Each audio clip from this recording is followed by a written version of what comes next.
Hello, I'm Karen Pascal. I'm the Executive Director of the Henri Nouwen Society. Welcome to a new episode of Henri Nouwen, Now and Then. Our goal at the Society is to extend the rich spiritual legacy of Henri Nouwen to audiences around the world. We invite you to share these podcasts and our free daily meditations with your friends and family. Through them, we can continue to introduce new audiences to the writings and the teachings of Henri Nouwen, and we can remind each listener that they're a beloved child of God. Now, let me take a moment to introduce you to today's guest. Today, I have the privilege of speaking with James Finley. James is an author and clinical psychologist. He's one of the core faculty of the Center for Action and Contemplation. In his 20s, Jim was a former novice under Thomas Merton at the Abbey of Genesee. He's well known for books like Merton's Palace of Nowhere. He's also known for his retreats and for his podcast series, Turning to the Mystics. I've just read Jim's beautiful new book, and I look forward to talking with him about this. Jim Finley, welcome to Henri Nouwen, Now and Then. Thank you so much. So glad we can do this. Thank you. I am glad too, Jim. This new book, A Memoir and an Invitation, is full of really unvarnished, honest revelations. It's unique, intimate account of your own life, and it starts right at the bedside of your wife who is dying. And then you journey back through your life, and we visit deep trauma from your childhood. You're a person who's a survivor. I want to ask you about the intent in this book. Why did you write it? And then take us back into what happened in your childhood. Yes. What the story is about, the memoir is about, is, again, it starts with my wife. She died of Alzheimer's right here in the living room, in-house hospice. And then I go back to my own life. What I really look at in the memoir is my early childhood experiences of trauma and how my faith, instilled in me by my mother, who was a devout Roman Catholic, gave me the courage and strength to go through the trauma, to the point that when I was in the 9th grade, I was in an all-boys Catholic high school. The instructors talked about monasteries, and he described monasteries as places where people go to seek and find and give themselves to God in a hidden life of silence and prayer. And they believe that hidden life, that cloistered hidden life, touches the whole world in ways we don't understand. And he mentioned Thomas Merton, and how Thomas Merton, as a young man, gave up a promising career in literature. He was at Columbia University. And at 28 years old, he entered the monastery. He wrote his autobiography, The Seven-Story Mountain. It went on the New York Times bestsellers list. And Thomas Merton became one of the great, and has been one of the great and most widely read spiritual writers of our time. And he mentioned, so I went up to the school library that day after school. There was one book by Merton. It was his journal, The Sign of Jonas. It was a journal he kept as a monk. And I read that journal. On the very first page, Thomas Merton says, he said, "As for me, I have but one desire, the desire for solitude, to disappear into the secret of God's face." And I didn't know at 14 years old what that meant, but something in me did. I said, me too. I want that. And so for the 4 years of high school, the trauma got worse, actually. That book sustained me for the 4 years, and to the point I decided that I felt God was calling me to live in the monastery. So when I graduated from high school in 1961, I entered the Abbey of Gethsemane and lived there as a member of the community for 6 years, and had a very profound effect on me, the silent life, this God-seeking life. And Thomas Merton, who was novice master, was my spiritual director. So he guided me in the contemplative way. And he led me into the classical texts of the mystics, St. John of the Cross, St. Teresa of Avila, Meister Eckhart. And so when I left the monastery after 6 years, I still very much wanted to live a contemplative way of life. And so I would get up in the mornings and do quiet sittings and quiet time. And I got married, had 2 young children, and I wrote a book called Merton's Palace of Nowhere, which is Merton's insight into ultimate identity beyond the ego, hidden with Christ and God forever. And the spiritual life is finding our way to that ultimate identity. And when that book came out, I began to get invitations to lead silent contemplative retreats around the United States and Canada. So the meals were in silence. They were encouraged to be in silence for the weekend. And I would cite passages in the mystics and apply it to prayer and to daily life. And not long after I started that, a clinical psychologist invited me to give a retreat with his place. And he said if I would be willing to make a commitment to explore the contribution the mystical traditions make to mental health, he would see to it that I could have a PhD in clinical psychology with family support, not alone. So I was a high school religion teacher at the time. So we moved from Cleveland, Ohio to Southern California, and I rolled in 5 years of full-time doctoral work at Fuller Theological Seminary. And so I combined my work as a clinical psychologist. I wanted to work mainly with trauma. But a lot of people coming to see me wanted their spirituality to be a resource in their therapy. And so this combination of the mystic path, like how can we in the midst of the world live a more contemplative way of life? And what are the powers of healing that are in the contemplative foundations of our life? And how do we draw upon those and apply them to our life? So that's been my life, really. Amazing how, in a sense, it's prepared you for a very deep ministry to people that have had trauma, not just because you have brought to it the understanding of what it is to be a contemplative, but because you needed healing in your own life. I mean, in the Healing Path, you're very honest about your own story. And I think it might be helpful for people to understand a little bit about how serious that trauma was, and in a sense, how it propelled you to a monastery. Here's what I share in this story, and along with the insights that I weave into my story, is my first memory is I think I'm maybe about 3 years old.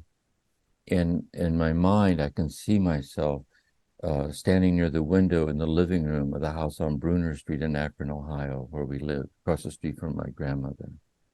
And I'm looking up and I can see my father coming towards me. He has a slight smile on his face. I think he's going to pick me up to hold me. And instead, he picked me up and threw me across the room, and my face hit the side of a table. I remember it felt hot, and I dropped to the floor. He stood over me and then walked away. That's my first memory that I had. And it was the first of explosive violence towards me, my 4 younger brothers. He incested my sister.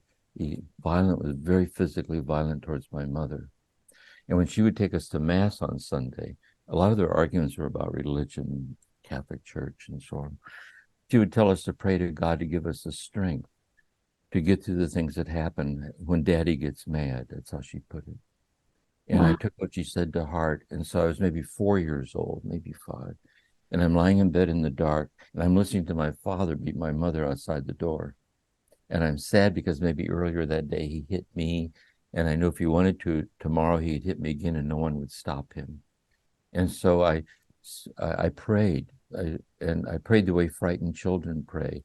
And my experience is that God heard my prayer, and in a moment I can't remember, merged with me in the dark.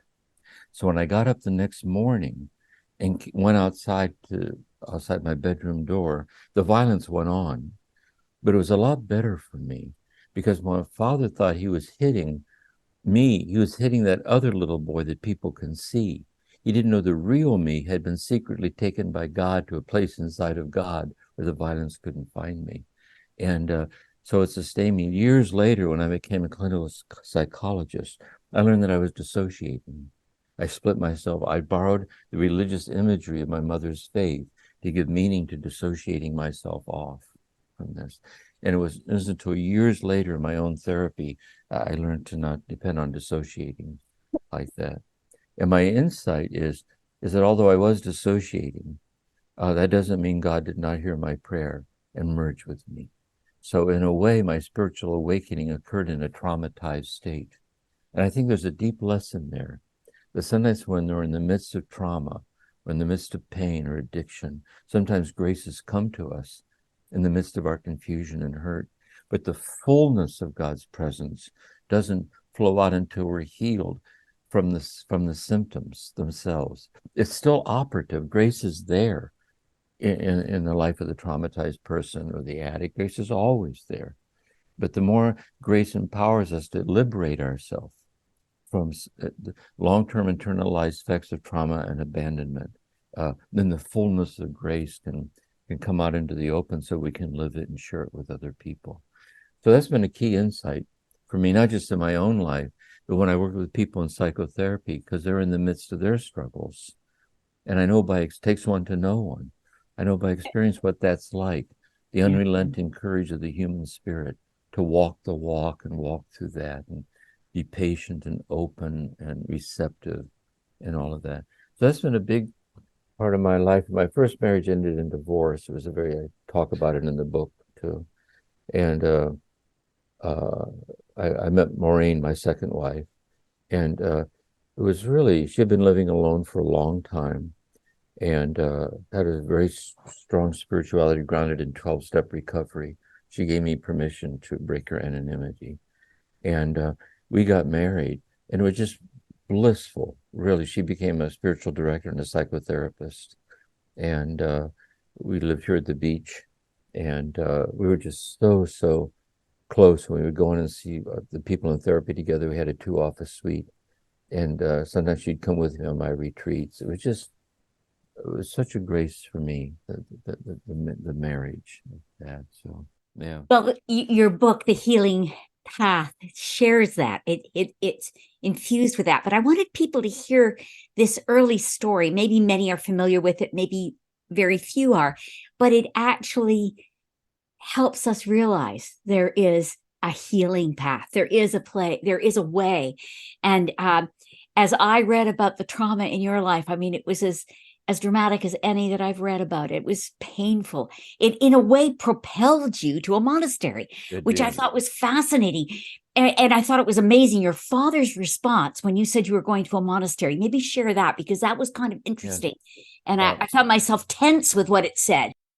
When I, in the 9th grade, started this idea of going to the monastery, I wrote to the vocation director at the monastery. And I'd have the mail sent to my grandmother's house so my father wouldn't see the mail. So he didn't know I wanted to go to the monastery. And when I graduated from high school, he didn't go to my graduation. He was drunk. He didn't go. And the next day, he was out trimming the hedges in front of the house. And I went out and told him I wanted to go to the monastery. And he wanted to know what a monastery was. So I explained to him as best I could. And he said, if you go to that place, he said, I'll kill your mother to punish you. He said, that's not a threat. I'll kill her if you go there. And I walked away and I left the next morning. I was used to that. That's how I left. But that's sort of, and I tell people, I think this is touching. You know, years later, after I left the monastery and I got I was in my first married and had my children like this.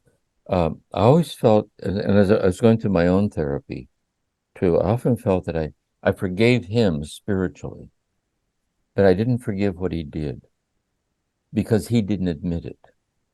And so to be true to myself, I forgave him as a broken human being. I had to set boundaries with him and all of that, but I didn't forgive what he did. And one day he said to me, he wanted me to come with him to take him down to the monastery so he could see the monastery. So we were in Akron, Ohio. It was in like a 9-hour drive down to Louisville, Kentucky. And he didn't mention the trauma. And I didn't either. He wasn't functional enough to talk about it. And I hadn't been through my own therapy yet either, so I couldn't. But the fact we went down there, he listened to the monks chanting the Psalms, and we walked in the woods and the farms. But I saw that was his way of telling me he was sorry. And that's interiorly where I forgave him also for what he did. Wow. And so it's been part of my own healing journey. Really. Jim, I'm very struck as I read this, that the miraculous way God leads us.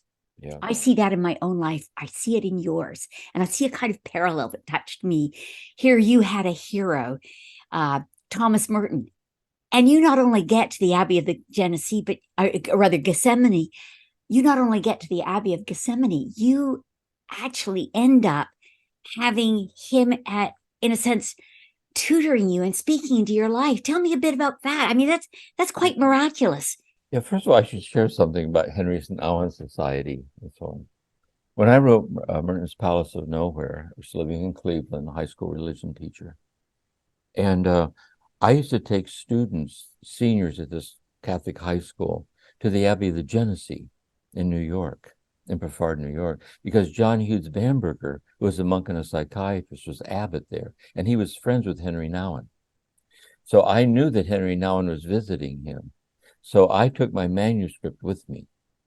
And I want to say if there was a chance that I would see Henri Nouwen, I'd approach him and say, would you read my manuscript? And so one day I carried it around with me. And one day Henri Nouwen was coming down the road and I had my manuscript. So I introduced myself. I said, here, this is my book I did on Merton. Would you consider, writing a foreword for it? So he said he would read it. And he called me and said he would write a foreword. So I flew to Yale University, where he was teaching at the time. And he spent a day with me in his room going through the manuscript, and he wrote the foreword. And when I first got there, I was waiting, and someone came out and said he might have to cancel. His physician was with him in his room. He thought he might be having a heart attack. And here he brought me into the room and told me that really the doctor told him it was it was from drinking too much coffee and giving too many retreats. And he said he was always working on learning how to say no to things. He said, but it wasn't going well. He was always on this hyper kind of thing, just to keep saying yes to people. It was very touching, really. I saw him a few more times, but he was very loving towards me and wrote a lovely foreword and so encouraged me and was very important. Just as his holiness, how he touched my life. Yeah. It's cute because one of the things that I saw in your awe of Merton, I shared that kind of feeling about Henry. I had him on such a pedestal in a way that it was hard to have a relationship with him.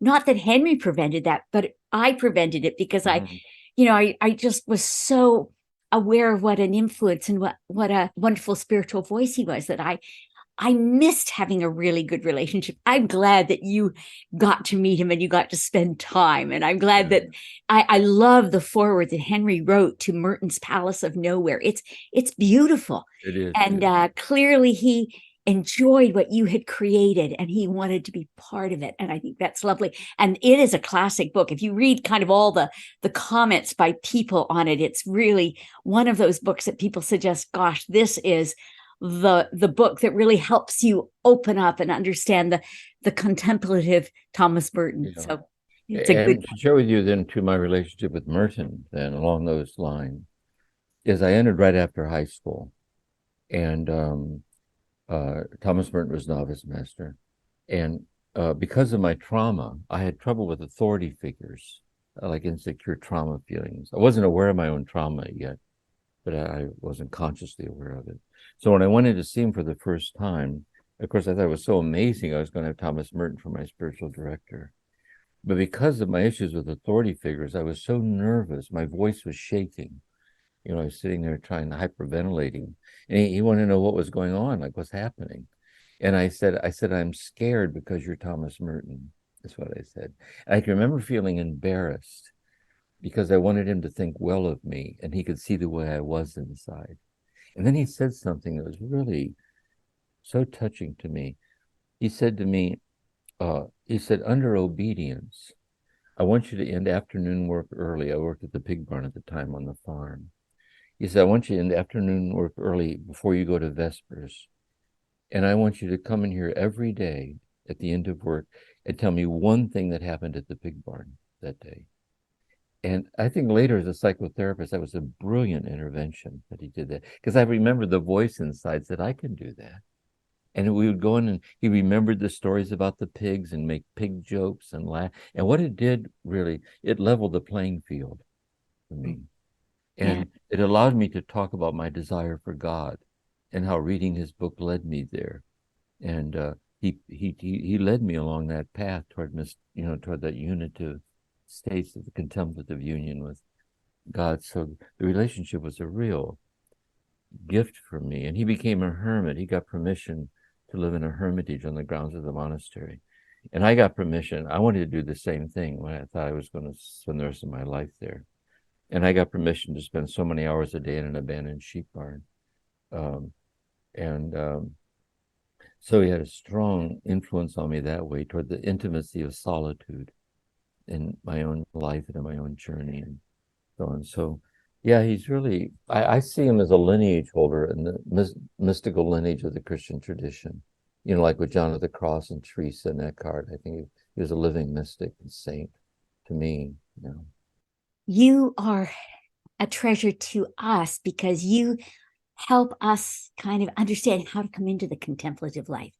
What does it mean and why do we need it today? I'm thinking about some of the things that, our world has changed so much since Henry's death and Thomas Merton's death.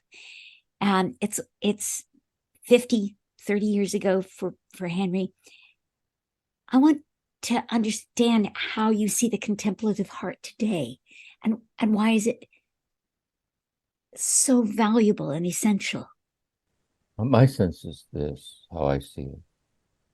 You know, in the cloistered monastery, every part of the life was intended to protect and nurture this deepening contemplative union with God, the silence, chanting of the Psalms, the manual labor, the simplicity. And out here in the world, it's not like that at all. We don't live in a society that protects deepening union with God's oneness with us in every breath and heartbeat. We don't. See?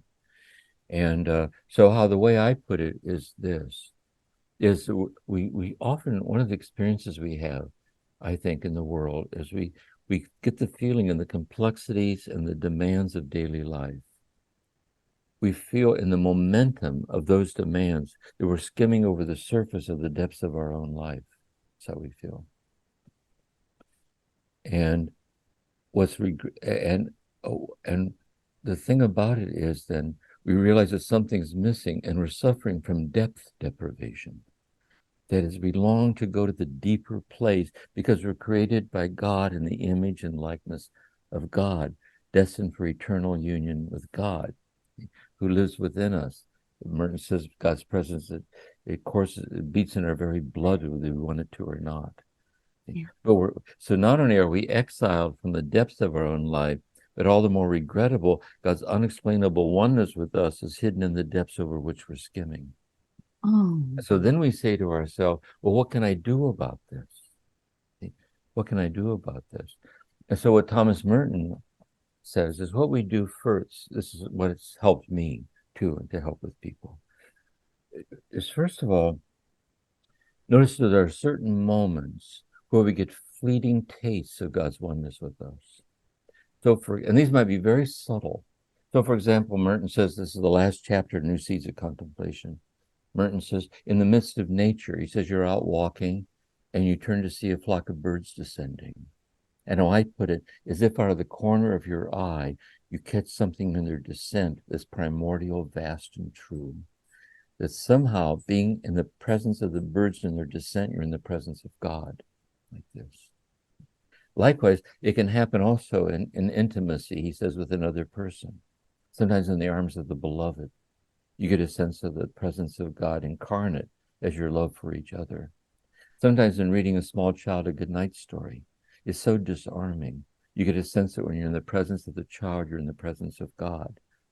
Sometimes in a pause between two lines of a poem or a quiet hour of day's end. So the first thing that's helpful is there are certain moments we become fleetingly aware of this taste of the presence of God that's always there. And the thing is then, what happens a lot of times, what happens next is nothing happens. The cell phone goes off or nothing happens. But sometimes what happens is it hallows our faith. That is, our faith in God is enriched by a touch of the intimacy. It's like we're experiencing what faith proclaims. Faith tells us that God is all about us and within us, closer to us than we are to ourselves, St. Augustine says. Being poured out and given to us is every breath and heartbeat. And so in these little moments, in the bird's descent in the arms of the beloved, the moment of silence, we experientially taste what faith proclaims. It like hallows our faith. And then what can happen is that it deepens a longing to abide there. That is, we long to abide in the depths so fleetingly glimpsed. It's like, the way I put it is, I will not play the cynic. I will not doubt my awakened heart, at my most childlike hour, and my most vulnerable hour. I know that I was in the presence of God. And I also know that in that moment, as subtle as it was, it isn't that more was given to me, but in that moment, a curtain opened, and the infinite presence of God that's infinitely one with me in every moment of my life is revealed to me. It's here right now. It's here when I wake up. It's here when I go to sleep. But I can't make these moments happen. It doesn't lie in my power to make the moments happen. But what I can do is assume the inner stance that offers the least resistance to being overtaken by the presence of God we can't make happen. And that's prayer and meditation. See, the daily rendezvous with God, the day where there's no agenda but love. That daily rendezvous with God is I'm freely choosing that inner stance, like, here I am, Lord. I choose the inner stance that offers the least resistance to being overtaken by this touch, the awareness of God sustaining me and guiding me in my life. And when my daily rendezvous with God ends and I go throughout my day, I ask God for the grace not to break the thread of that awareness. Because the more we become habitually established an underlying sensitivity to God's oneness with us in the rhythms of the day, then we're living a contemplative way of life in the midst of the world. And then we share it with others.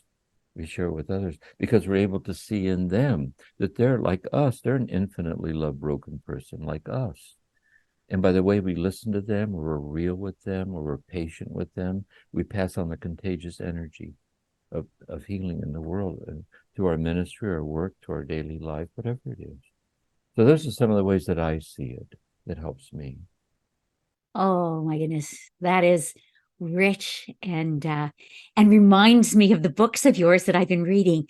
There is poetry and wisdom just woven together and expressed with a kind of immediacy. I just have to say to everybody that's listening right now, do go to Jim's podcast. I think you'll get more of this delicious, truthful, hard-earned truth. Hard-earned truth, God-given. Isn't it fabulous to look backwards and see the way God brought you? See that He brought Maureen into your life. See that He brought Thomas Merton into your life. And something we can easily rejoice over is the things that propelled you into a monastery. The need and the pain. Yes, and two things I would say.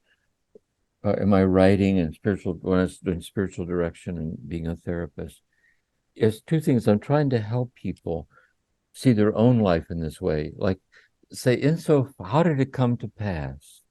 You have come to be the person who's even capable of being concerned about such things. And if you look back at your own life, how did this happen? Isn't it true you couldn't have planned it if you tried? You couldn't have planned it if you tried. That you're on a path not of your own making. And isn't it also true that everyone has in their own life the place where suffering and the presence of God touch each other? All of us do. And so this autobiography is really our biography. Look at the interiority of ourself and life and so on. Another thing I'd like to share about the way I teach or the way I write. When I was in the monastery, I had an opportunity to study medieval philosophy under Daniel Walsh, who taught philosophy at Columbia University. And he had an influence on Merton's life. Merton used to sit in on his classes at Columbia. And so I was immersed for 2 years in the teachings of Thomas Aquinas and Duns Scotus and Bonaventure and the Augustinian, Franciscan, all that. It had a deep effect on me. And so when I left the monastery and I was writing Merton's Palace of Nowhere, I wrote a letter to Dan Walsh, who taught philosophy, who's still living there at the time. And I said, how can I communicate this to people out here? That we subsist in God like light subsists in flame. Like, how can we communicate it? And he wrote back and said, I've always let this guide me in my teaching. He wrote back and he said, you cannot communicate it, but it will communicate itself through you if you're convinced in what you say and if you are what you say. And he said, it'll be communicating itself because there'll be a response in the listener.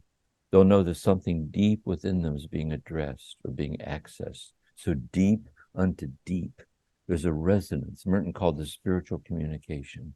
Yeah. So it's always guided me in therapy and in teaching, like right now, or my writing. I have so much that pedagogy of awakening that would like to bring about this encounter between us. So it's had a big effect on Does my life. call to deep calls to deep. It's Yeah. interesting. It's so interesting that you and Henry were both psychologists. When Henry came in the 60s and he was trying to see how this worked together with his faith, and that was really what he wanted to know, it was fairly new. But for you today, in what ways have you learned about the gift of psychology and the pursuit of mature spirituality? How do these two come together for you? I think, first of all, because I was awakened by God in the midst of trauma, although I wasn't capable of reflecting on it psychologically, I couldn't sort that out psychologically. But because I was touched by God in the presence of trauma, so what I was psychologically and what I was spiritually were strangely and intimately woven. So at the monastery, I think my clarity around that deepened, around the mystical contemplative dimensions of that, like the divinity of ordinariness and so on. So what happened then for me was that um, uh, I left and I taught high school religion. I co-authored a series of high school religion textbooks with Ave Maria Press. They were used in the United States and Canada. Jesus in You, the Church in You, Your Faith in You, and so on. And so then when I wrote Merton's Palace of Nowhere and got the doctorate in clinical psychology, I had no background in psychology at all. But when I started studying psychology, then I could see the interface. Because people would come to me and they would say to me, they'd be in therapy working on the issues, but they felt that what was missing is they wanted their spirituality to be a resource in that, like where they touch each other. Likewise, people in spiritual direction, they would come to me in spiritual direction. And sometimes in spiritual direction, and here you would say to them something like, in our sessions together, when we talk about your search for God, I get the feeling by some of the things that you say, it's possible you're clinically depressed. It's possible you have anxiety disorder, and it would be possible you could really be helped by addressing that. It's like if you had diabetes, the most spiritual thing to do would be to take your insulin. So if you're because the suffering has to be healed at the level at which it's occurring. So you can't, Ken Wilber calls it spiritual bypassing. You can't heal physical, psychological pain at a spiritual level. But likewise, you can't reach spiritual dimensions at a purely psychological level, that each one is incomplete without the other. So seeing the dynamic interface of the two in our life and how they work with each other like this, I think is probably what Henry saw. To see, once you see that, connection. That's why Henry's writings, there's a spiritual depth to him, but he's so psychologically accessible. There's no pretense to it. He has the language of experience with this depth dimension to it. And I think that's the thing. Yeah. It's interesting how today, and your experience with both of these wonderful models, Thomas Merton and Henri Nouwen, it's interesting how people are still so drawn to them. What do you think it is about them that seems to have an endurance to it and an immediacy to it? I'm very struck by that. I may even say that it might be more so than ever. What do you think? As to why people are drawn to it, here's what I think, is that ultimately speaking, just one thing is happening. This is an insight I learned in the monastery, that creation is absolute and perpetual. That ultimately speaking, just one thing is happening. The infinite presence of God is presencing itself. That is, it's pouring itself out. Kenosis is emptying itself, and it's giving itself away in and as the gift and the miracle of the intimate immediacy of your very presence. That if we think of Eckhart, if we think of God as generosity, we are the generosity of God. We are the song God sings. We are this. But we don't live in a world that offers invitational points of entry into it. So when we open up a book and we can tell it has that quality to it, that intimate quality, something in our heart recognizes that, that depth dimension. Like this person's talking about what my heart longs for. That's And I'm it. drawn to it. It doesn't define anything. It doesn't explain anything. It's not deep down. It's not necessarily a system or anything, but it's the power of a person's presence to speak, and be kind of a conduit for this presence that accesses the presence of the person. And I think that's what happens. Yeah. You almost want to get out and start underlying words or like put little stars by, like, how did he? And I think another thing these people do, like Nouwen and Merton, they help us put words to our own heart's experience. Yes. It rings true, like he or she is helping me, become more present to myself in the presence of God. And they offer guidance. I think that's what the mystic teachers are. See, they bear witness to it, and they're helping us to discern the subtle stirrings of this deepening union and how to cooperate with it. And because we're all potentially, it's our very destiny as God, I think that's why we're drawn to it. Now, if I want to start at the beginning and say, I want a more contemplative life, what would you tell me to do? How do I get there?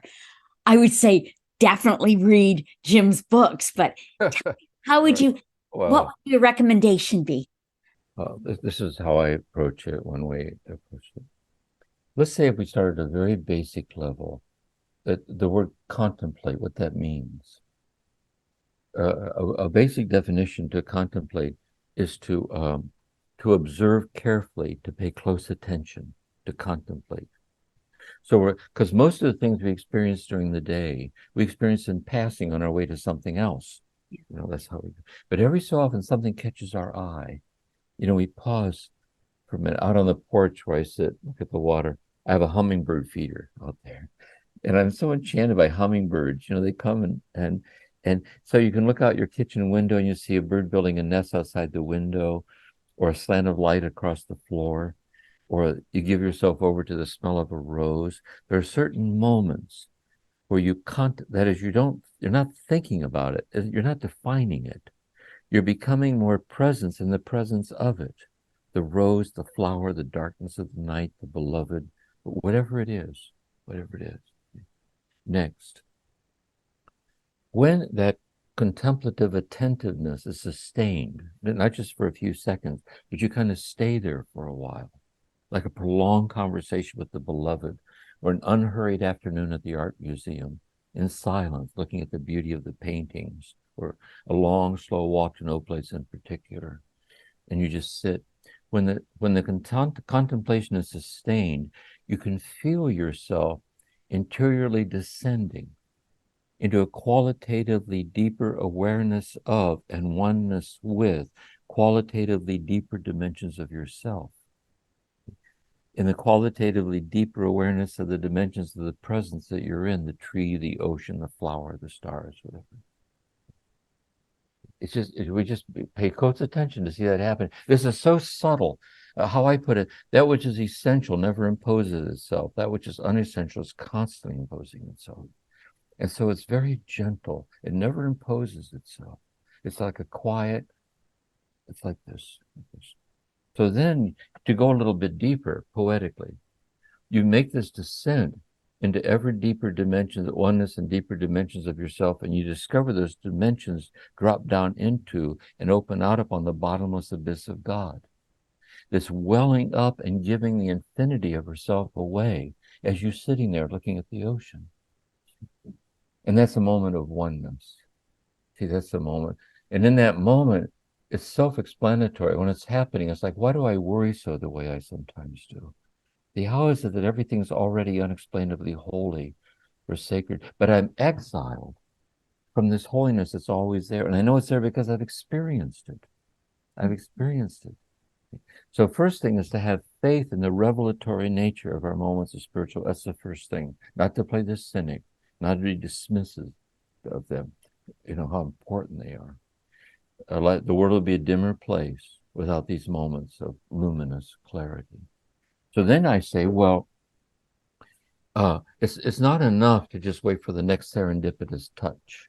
It's like someone falling deeply in love with someone. They're not content to just randomly keep their fingers crossed. They're going to occasionally run into the person. They want to spend more and more time with the person, because love is like that. It's like, so you say, you know what, if I keep waiting for the next touch, I'll be forever estranged from it. Therefore, I'm going to set aside a time, a rendezvous time. Like, here I am, Lord. And I want to be faithful to the quiet time with God. And usually it starts with Lectio Divina, meditation and prayer. Usually it starts in the prayerful reading of scripture, say, or Henri Nouwen, whoever. So you quietly sit and you listen to words, and you believe in faith that God is personally saying that to you through the words of this person. That's Lectio Divina. So if we open the scriptures and Jesus says, don't be afraid, I'm with you always. We believe that the deathless presence of Jesus is telling us right in the moment and telling us not to be afraid, that God's one with us. And that's Lectio Divina. It's like learning to listen. Next, God says then, in effect, now that I've talked to you, you talk to me. What do you think? And this is a loving exchange between you and God. You might journal it out. This is a dialogue, a very sincere, Merton says, with God, a little sincerity goes a long, long way. And there's a sincere exchange with God and reflective awareness of what was received in the sincerity of faith. And then that exchange gives rise to prayer, which is the heart center, which is love. See, help me with this.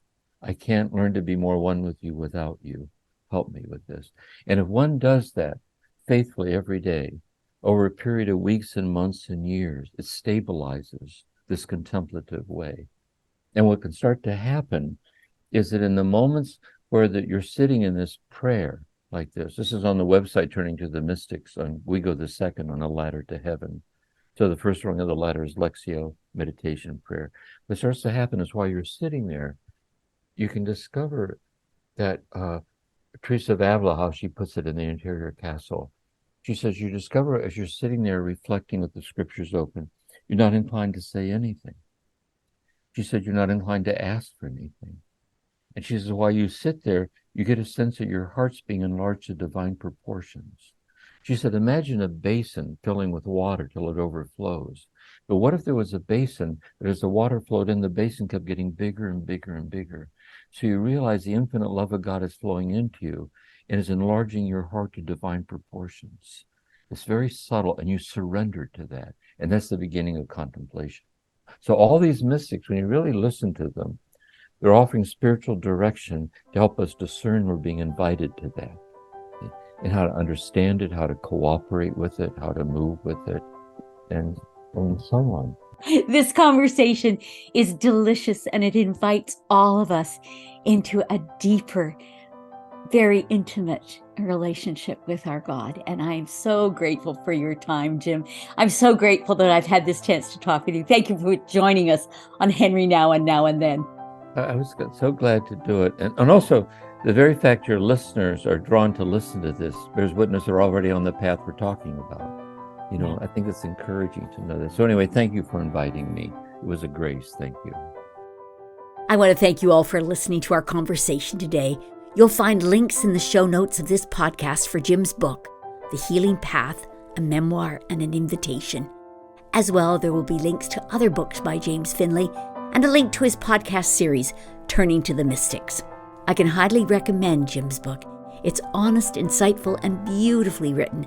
I think for those who wrestle with the trauma of domestic violence and abuse, there are valuable insights and hard-won wisdom within its pages. I hope you've already signed up to receive our daily meditations written by Henri Nouwen. If not, you can do that on our website at henrinouwen.org. Remember, they're free, and they are a wonderful way to stay informed about the various things we have to offer to those who enjoy the writings and the teachings of Henri Nouwen. We'd also be so grateful if you would consider donating to the Henri Nouwen Society. Your resources help us share the daily meditations and these podcasts right around the world. If you enjoyed today's podcast, please take time to give us a review or a thumbs up, or pass this on to your friends and family. Thanks for listening. Until next time. Thanks so much for watching. Be sure to subscribe, give us a thumbs up, or follow us on social media for more Henri Nouwen content. For books, videos, and other resources, or if you'd like to receive free daily Henri Nouwen e-meditations, You can follow the links below.